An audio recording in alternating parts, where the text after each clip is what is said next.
Hi, I'm Naomi Murphy, and this is the Locked Up Living podcast, where we talk with a wide range of people about harsh aspects of institutional life. We also explore some of the ways to overcome them and to grow and develop. I'm David Jones. So join us every Wednesday morning, 6 o'clock UK time, for a fresh podcast.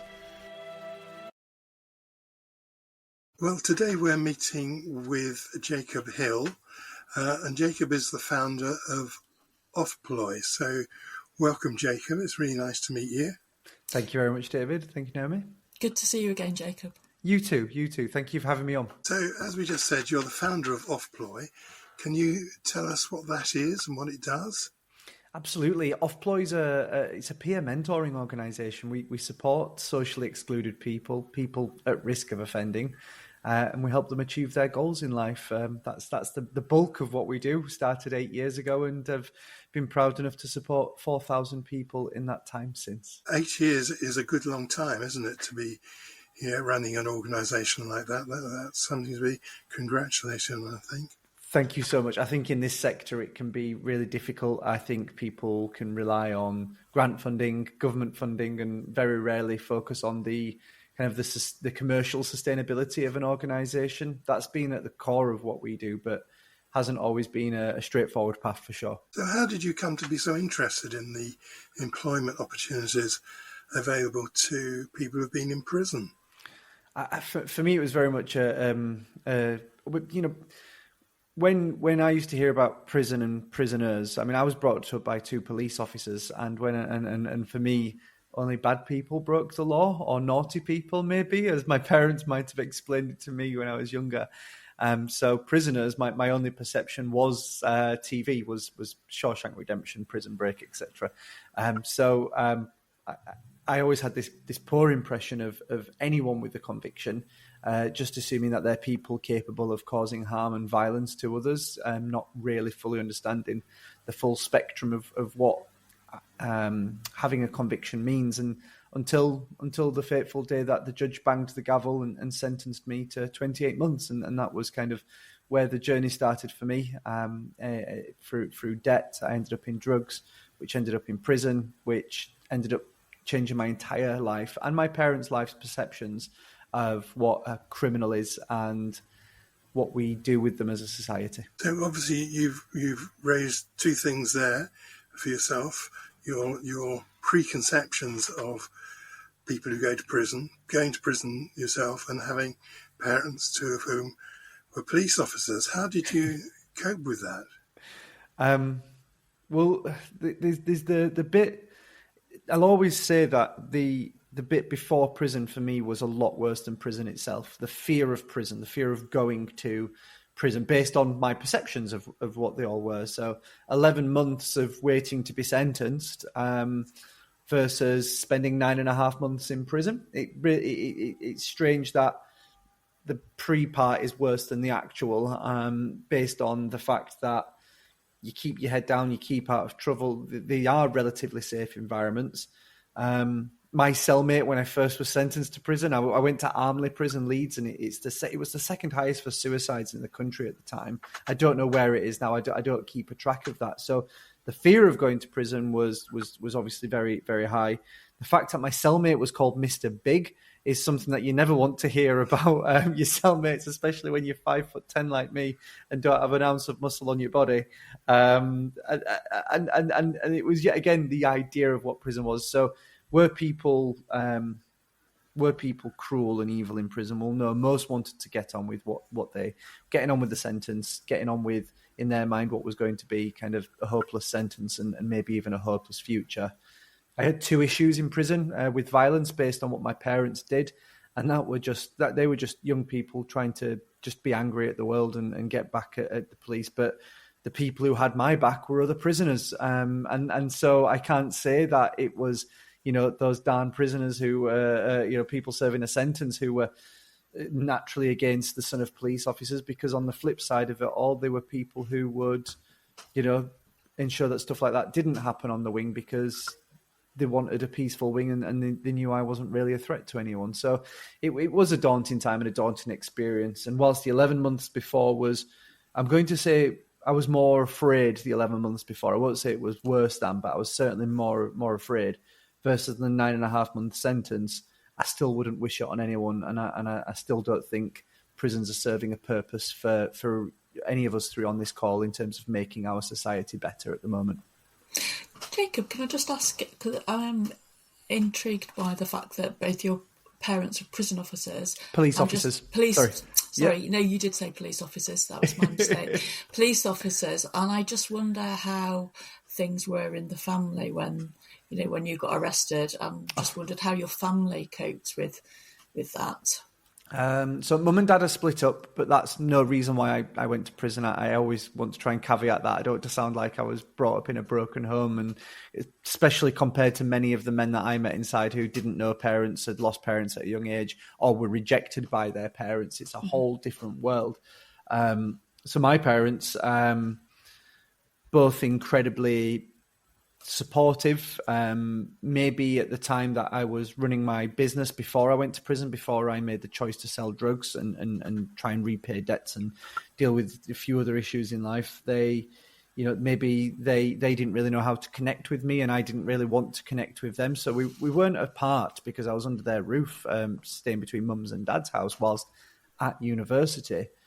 I remember being arrested and then being in the police cells. I remember having absolute fear and tears in my eyes. It's the first time I'd done MDMA, which when I was arrested. So that was an absolute experience, getting arrested whilst on the first time doing it, and all this just all got wrapped up in one bundle. And then being searched by the police and having to kind of do the squat and all these horrible things and situations that I'd only ever seen on TV. And then to be put in a police cell. And I remember tearing up massively because the on-duty staff member offered me a cup of tea and a blanket. And I was like, why would they be so nice? Why would they care so much? They should have just literally thrown me in here and left me till interview. But they were, are you all right? Do you need a cup of tea? And it was just, did the interviews, did what needed to happen, got through the bureaucracy of being arrested, I guess. And then I got one phone call, and I called a family friend, and they spoke to my dad and stepmom, and they were the first people to pick me up from the police cells. And straight away, that's your first sign of privilege right there happening, that your parents will actually come and pick you up. I must admit, it was a very awkward and quiet car journey on the way home. And then when I got home, my mum was there at my dad's house waiting for me. And her first words were, "Why have you done this to us?" And that'll stick with me. But they turned up to every court, every time I had to appear in court. They were there on the day of sentencing. They were there on the first visit 2 weeks later. They were there and they were unified, despite being split. So it was. My parents were mortified, were absolutely disappointed, were embarrassed, ashamed. They had to deal with friends in the pub and all these different comments from people and the newspapers that came out. But they kept visiting, and when I was released, they kept giving a roof above my head. They helped me get out of a couple of debts, and today they will say it was the best thing that could have happened. That. There's so much privilege in all of that, wrapped up in all of that. There's so much fortune in there that many of the men I met most of the men, all but a few of the men that I met in prison, just would not have. Thank you. So we've mentioned Offploy.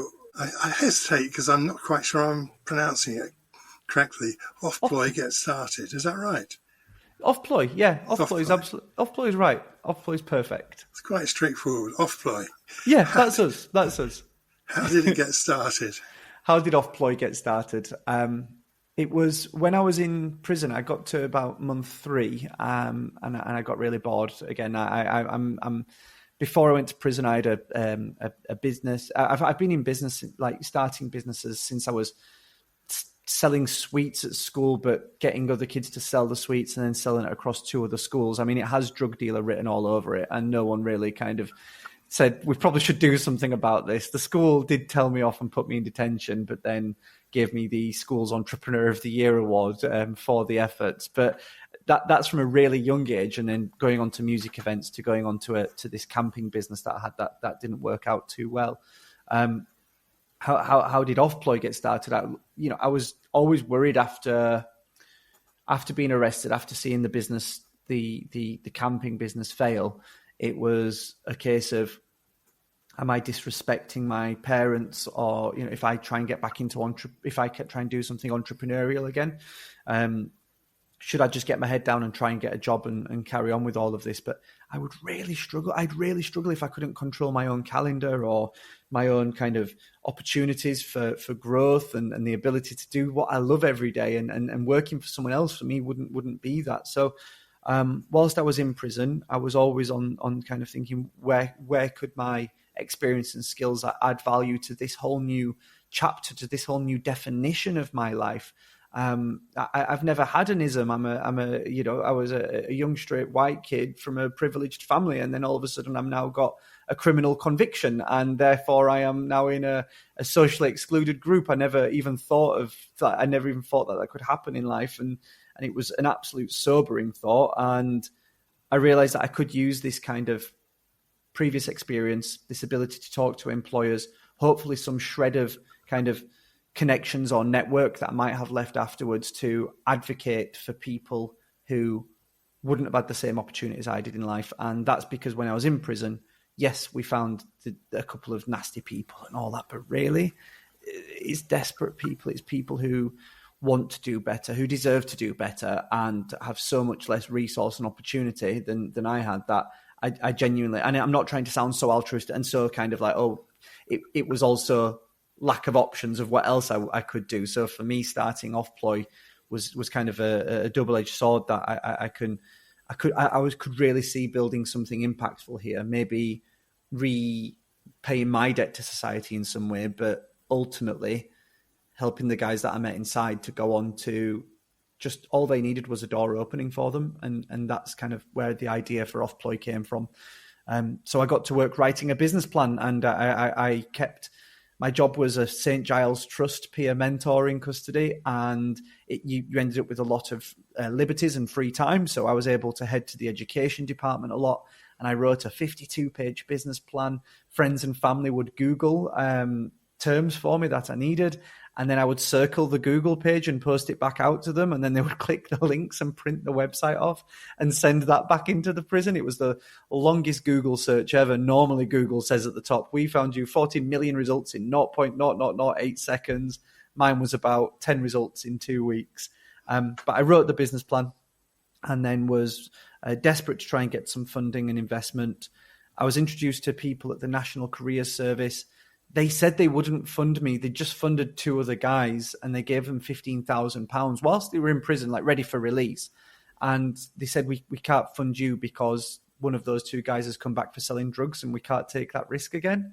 And I was just like, that's such a shame that you see me as the same as those guys. 1, because of my offence, and 2, because I'm a prisoner in the same prison. And there was a lot of...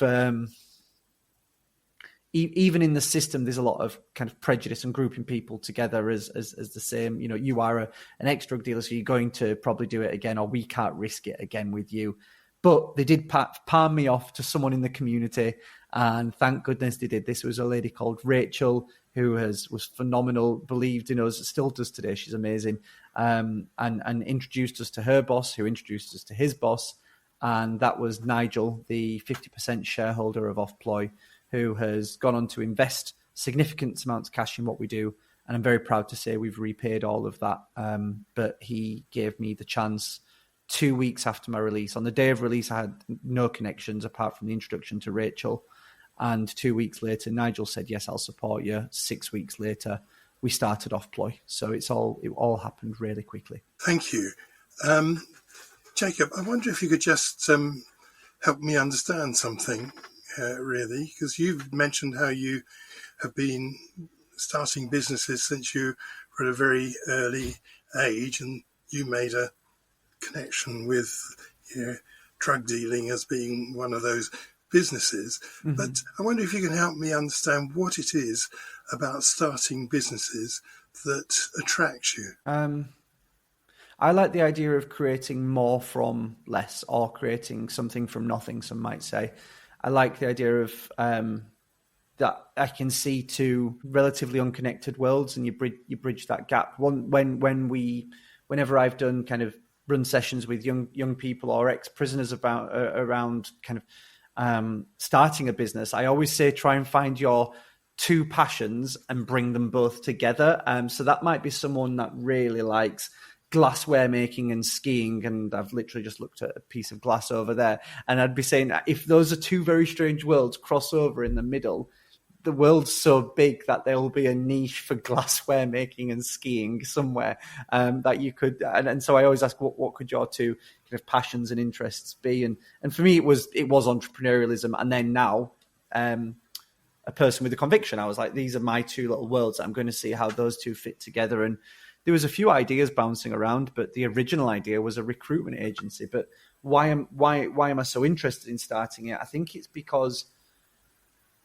it's really nice to be seen to be creating value. I don't know why. And then two, to actually be creating that value when you make a sustainable organization, and now I can, live where I want, work freely, remotely, on top of a mountain or in a new city. That really excites me as an entrepreneur, as an individual.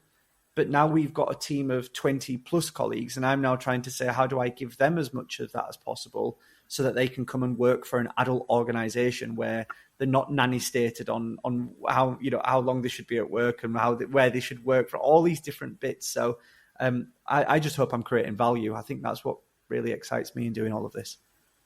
So, because of course, my kind of slightly prejudiced view is of a hedge fund manager who's primarily introducing and creating value for themselves. But from the way you're describing it, it's a much more creative activity. For sure. I love a good spreadsheet. Don't get me wrong. And I like to make the figures all dance on the page, but really, I'm a social entrepreneur. I was very much kind of a for-profit and trying to make the maximum value for shareholders and investors and that side of it all. But now I just love reinvesting this value year on year and finding innovative ways to make Offploy's runway last as long as possible, and reward people in the best way possible. So hire an amazing team and they'll look after your candidates, the people you support. Those candidates will look after your commissioners will look after your team. It's a virtuous cycle. And I'm now, my role in Offploy, my entire role in Offploy is entrepreneurial, and I'm so grateful for that. So I'm now looking at new revenue streams. How can we train frontline advisors to better support people with convictions, charge a fee for the training? They then go on to create more impact because they're better supporting people with convictions. And then people with convictions reduce reoffending because they're getting better support from the general sector. It doesn't have to be Offploy mentoring every person with a conviction. It's better if the 14,000 work coaches or probation officers have a wider skill set to do that themselves. So entrepreneurialism within Offploy as well is really important for me. Thank you. That helps me a lot. So some organisations are very open to employing people who've been in prison, but there are still barriers for people who have committed particular kinds of offences, aren't there? Oh, for sure. So why do we categorise offences in that way, do you think? Reputational risk. It's not even risk to colleagues. It's not risk to stock. It's not risk to any of this. The biggest barrier that we recognise from employers is reputational risk. It's, I'm going to hire this person. The Daily Mail is going to post something and my stores or my offices are going to be pulled apart brick by brick. My shares are going to lose value. My boss is going to sack me.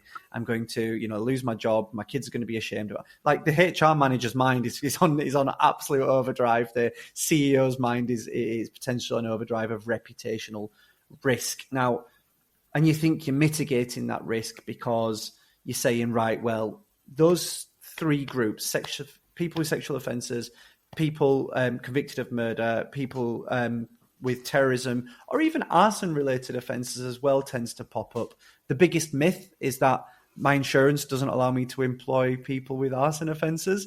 Anyone listening to this, my email probably, or the website will be made available afterwards. Send me your insurance policy and show me that policy statement. I would love to see it. I have asked countless employers to find an insurance policy that says you cannot hire people with an arson conviction. It's just a myth. I'm sure of it.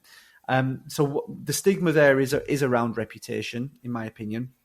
I think that's the heart talking, and the mind talking is, I've got to safeguard my staff, I've got to protect my staff, or my stock potentially. But really, there's systems in place to do that already, based on the probation service deeming the level of risk, based on your stock management procedures, based on your recruitment processes. I'm sure there's a lot there around risk management.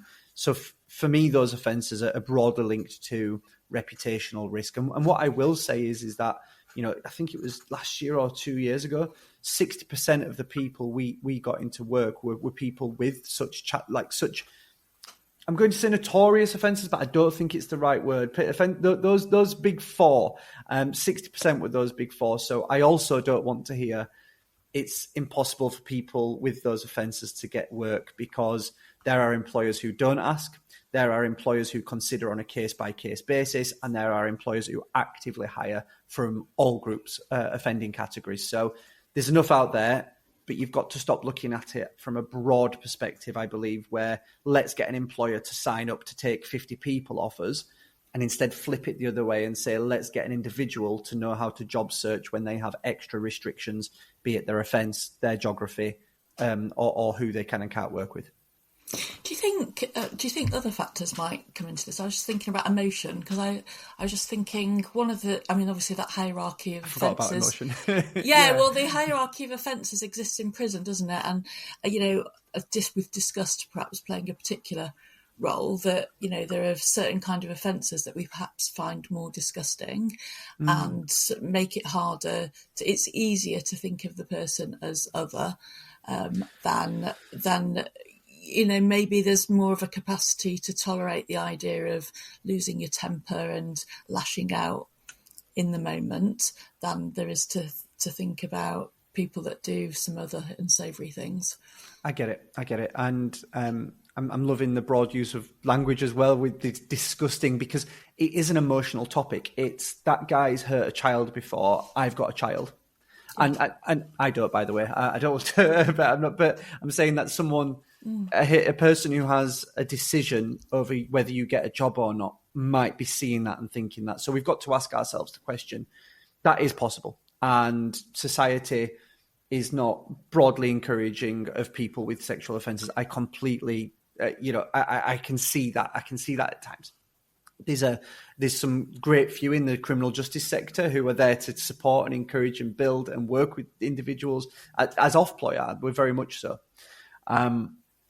But to overcome that emotional element, you either have to remove the kind of conviction from the discussion altogether, or find people who are blatantly open about it and working with people with XYZ offences or offence categories. So from my perspective, we always start with the individual, with whatever offence they've got, with whatever background they've got. And it's a case of, okay, which jobs are they going to look for? Do they want to do the any job, better job career, A, B, C, D, if you want to say dream job as well? Or do they really want to work in a particular niche industry or category? Then do we consider employers who don't ask the question at all? Do we go for employers that actively hire people with convictions but consider it on a case-by-case basis? Or do we have that kind of one-to-one recruitment chat with an employer where the individual gets to really explain their situation? For me, the people we've hired, regardless of their offence or background, which thankfully I'm not privy to, I don't need to know, because that's the HR teams to make a recruitment decision on that, is very much a case of we hire the individuals. So a lot of the times we're interviewing the individual first, getting to know Naomi, getting to know David, see what they're about, what they're doing, understand what their skill sets are. And you assess the risk of the role before you assess the risk of the individual to your organisation. So the risk of the role is, what is the potential harm in this role? Let's take a accounts payable manager, someone who literally releases money from our bank accounts to people. The risk of the role is that money is going to be controlled, is that people's personal details will be on there, is that you can imagine a few other risk elements there. So I'd say it's a high-risk role for where there's finance controls and data controls. So then I have to look at the risk of the individual. They were done for drink driving. That is not relevant to the risk of that role. So this is the advice we give to employers, to look at the risk of the role and then the risk of the individual where relevant. If the role has such a low risk that conviction information doesn't play a part in it, why are you asking at all? What's the point of your organisation doing that? I'd rather, the Daily Mail throw a newspaper article to say we've hired these people, but we've got a policy of risk assessing the roles. We've considered that. We've deemed it not necessary to ask about people's convictions. So we've actively made a choice not to ask, rather than those companies that will just not ask because they've not got round to setting up their recruitment processes yet. Bit of a long ramble, that one, but hopefully there's a bit of employment support and individual support in that answer.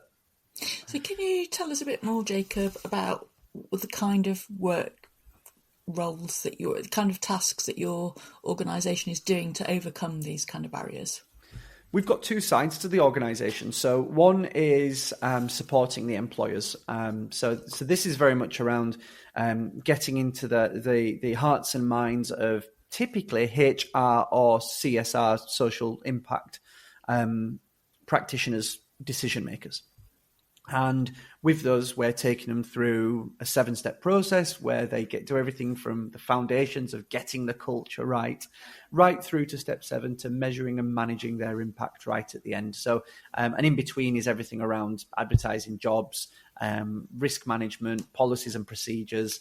So there's a few bits in the middle of there. And we do that as a consultancy. We are not a brokerage firm. We don't find them 5 people for their roles tomorrow. We stand alone, teach them how to fish as employers.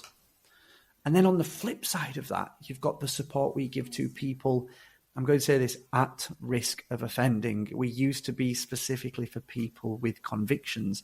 However, we've broadened our scope because we want to get there before the leg is broken. We want to get there before the individual takes the fall. So for us, that's very much around looking at the 7 pathways of reducing reoffending and seeing where we can add value in those 7 pathways. We can only add value based on our skill set in around 3 or 4 at the moment. And we're not looking to massively expand out from there because there's so many great providers in the sector already. So for us, with individuals, we bring in people with lived experience, we upskill and train them. We typically find them from our own caseloads, to be honest. That's where a lot of our colleagues come from. And then they go on to train, mentor and support socially excluded people at risk of offending. And we do that through typically government contracts and serving through either DWP, prisons, MOJ, whatever it might be. So for us, it's we don't accept any donations at the moment. We're very much kind of government funding or private funding to do the work we do every day. Thank you. And some listeners might be wondering why we should care about the employment opportunities of those who've been in prison or who've offended. Those who read the Daily Mail, perhaps. What would your response to that be? Brexit, COVID, and reducing reoffending, safer society. I've got all sorts of reasons that I could reel off. Let's think about the logic side first. That is the and then go to the heart side. But the logic side is very much a case of if they've got kind of an employer's got a talent shortage, we need to fill these vacancies. The UK is facing an incredible skills shortage, and it's also really struggling to retain people in their roles. Timsons see a 75% retention of their ex-offender cohort. That's what they put on their website. That's huge in the retail industry. That's massive. So employers are spending thousands, anywhere between 3,500 to 10,500, to recruit for their positions. And what we have is kind of homegrown talent with a right to work.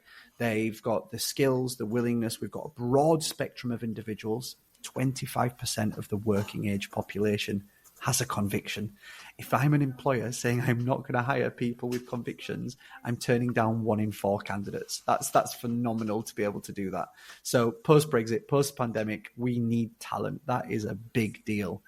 And another kind of the mind fact is that employment does reduce reoffending. That's really hard to use as a first foot forward. And I learned this from an incredible organisation, that when you put it into an employer's head, hey, you doing this makes society safer or reduces reoffending, I'm almost introducing the element of risk to the conversation, that I'm only going to reduce it. I'm still going to have offending in my organisation. People are still going, yeah, well, so are your colleagues who haven't yet committed offences. There's a chance they will go on to offend too. But you know about this guy, you know, if something goes missing from the stockroom, who's going to have the finger pointed at them first? It's going to be the person with the conviction. So from a mindset perspective, yes, employment reduces reoffending, but that's not the flag we fly. It is the talent shortage retention flag we fly with employers. From the heart perspective, there's stories of individuals throughout that have got that employment has changed their lives. Employers represent their communities. So when employers are giving their communities, which a quarter is people with convictions, that opportunity, they're giving them the chance to earn money, to put food on their family's table, to have a bit of pride in what they do, to pay taxes, to be part of society, to think that their voice matters because they're contributing to the workplace, to the wider society. It's good for human beings when we give them work if it's what they want to be doing. Thank you. And what advice would you give to any employers who might be listening? How could they be more inclusive? Get the voice of people with convictions into the discussion. One thing I always really like to say to employers is when we picture people with convictions, we straight away go to prisons. And I'm going to say a controversial point here. Consider we're on the Locked Up Living podcast. The focus is all on prisoners when it comes to people with convictions. Now, there's not enough focus on prisons, on funding them, on making them better, on all of this. But every year of those sentenced, only between 6 and 8% of people go to prisons. When we think about the rest of the community, 92% of people that get convictions, they are getting community-based sentences or orders, and that could be cautions, fines, community service. It could be orders that they have to complete. It could be a whole range of kind of, I'm going to say punishments, but let's assume that they are there to rehabilitate also. So for employers, I'd really like to shift their perspective of what a person with a conviction is or what it means to them, because it's not all prisoners. And straight away, employers tend to jump straight into I'm going to go visit a local prison. I'm going to start recruiting from the prisons if they get to that stage, and I'm going to do it that way. Whereas I'm saying there are people available today or tomorrow that won't be applying for your jobs because of your clunky question that you ask on the front of your application form, because your closed off policies, because your job adverts don't welcome people with convictions to apply for them. If an employer's listening to this, I'd say kind of get the voice and the perspective of someone with a conviction, but also learn to understand the broad category of what a conviction can actually mean. And it might just be my little old Nan Brenda with loads of speeding points. There's a whole spectrum there. Yeah, ask something else. So just thinking about, since going into private practice, work with a number of people who've been convicted of something whilst in employment that hasn't required them to go to prison. Okay. Or they've been sat for a long time facing the prospect of being convicted of something and absolutely terrified of losing their job if they're convicted, not because they'll be going to prison, but just, it's back to that reputational damage, I think, and the fear that they'll be sacked because they've incurred a conviction whilst employed. Do you do any work with employers around that? Absolutely. Yeah. I love it because employers always assume it's about hiring people with convictions, and that they've got to put all these processes in place to either prevent or best encourage that. Mm-hmm. What they don't think about is what happens when existing colleagues get convictions or existing colleagues have convictions, but now you've changed your processes. You want to start asking everyone, and you've run 2 recruitment processes, essentially. One where you haven't asked people and they don't need to disclose unless it's for a barred role, which they shouldn't be applying for anyway, if they're barred from that role. And then the other side of it is that, you've got this other recruitment process where every new person coming in has to disclose their conviction. what are your processes for outside of the recruitment process, for the employment process, when someone has a historic offence and then a colleague flags up, finds them on an old Google article or something and sticks it on their locker, which we've seen happen before? Or what are your processes when a colleague gets a new offence whilst in your employment, and what to do next? So this, for me, is very much around getting the culture right and then having policies and practices in place, point one and point two of what we advise employers. So getting the culture right is understanding where you stand as an employer, creating a culture where as soon as that individual's arrested, they're wanting to have a conversation with you. They're not legally required to, but they're having a conversation with you because they think you deserve that as an employer and they know you're going to treat them right in return for that. Mm-hmm.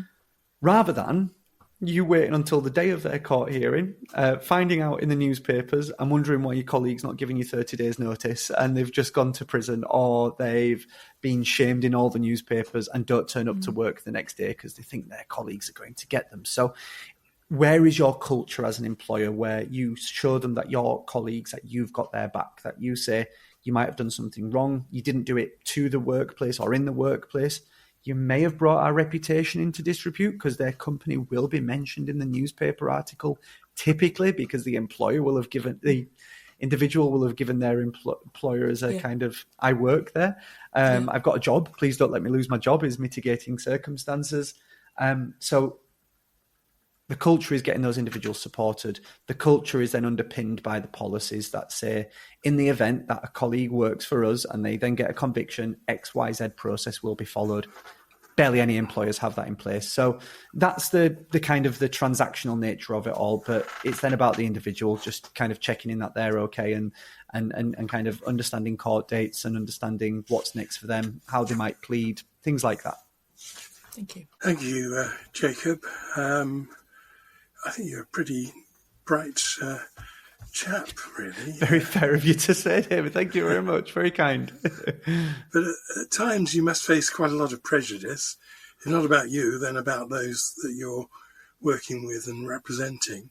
How do you keep yourself emotionally nourished enough to do this work? I love that question. It made me think back to a point that I wasn't whilst you were asking the question, thinking when was the last time that I faced personally any kind of prejudice on it all? And I've got, I'm very proud to have a LinkedIn Top Voice account and lots of followers and all that stuff. And I put stuff out there and every now and again I get a comment or two. And you know, that was it a Baz Luhrmann song about trying to remember the compliments and forget the negative? I forget the words. The audience will be thinking about it now, if not playing the Sunscreen song after this. But the negative comments do stick with you. They do kind of, you know, go there. And I remember in the very early days of starting Offploy, this is my most potent kind of memory. So it was 8 years ago and it's still kind of with me on the negativity of it all. I went to a haulage company in Yorkshire, and you can tell by my accent that's where I'm from and all that. And nothing scares me more than a typically Yorkshire bloke with opinions. It tends to be my arch enemy, my nemesis, my kryptonite. And he had this huge office, did this guy, and like all his staff were in the office. In terms of it was a big open plan office. And everyone were in the tables, all looking in the centre of the room. And his head table was at the head of the room. And he's there leaning back on his chair. And he going, well, how do you tell you come here telling me you want me to hire some ex-cons? And how do you expect me to trust you? How do I know you're not going to go on and reoffend? And I just didn't have an answer. And I was just shocked that he was asking me because I was trying to tell him my story and my journey.